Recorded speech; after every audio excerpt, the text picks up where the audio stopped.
Breaking news out of North Carolina. This is huge. Robert J. Murphy, Special Agent in charge of the Atlanta Field Division of the Drug Enforcement Administration DEA, which oversees the Charlotte District Office; Christopher H. Healy, Acting Deputy Special Agent in charge of ICE's Homeland Security Investigations Charlotte; Chief Gary J. Gacek of the Concord Police Department; and Chief J. W. Chavis of the Kannapolis Police Department join U.S. Attorney Murray in making today's announcement.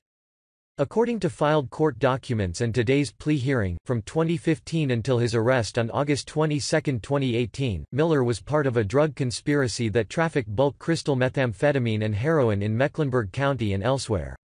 During the relevant time period, Miller trafficked approximately 7 to 9 kilograms of heroin, and 14 to 18 kilograms of actual crystal methamphetamine.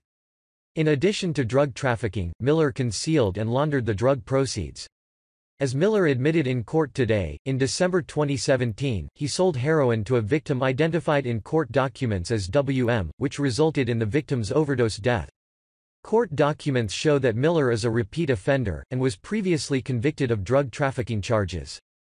Miller is currently in federal custody. The drug trafficking conspiracy charge resulting in death carries a mandatory sentence of 20 years, up to a maximum of life in prison. The money laundering charge carries a maximum penalty of 20 years in prison. A sentencing date has not been set.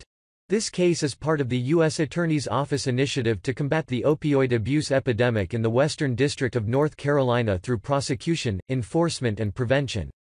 This prosecution is also part of an extensive investigation by the Organized Crime Drug Enforcement Task Force (OCDETF), targeting the importation of narcotics from Mexico into western North Carolina.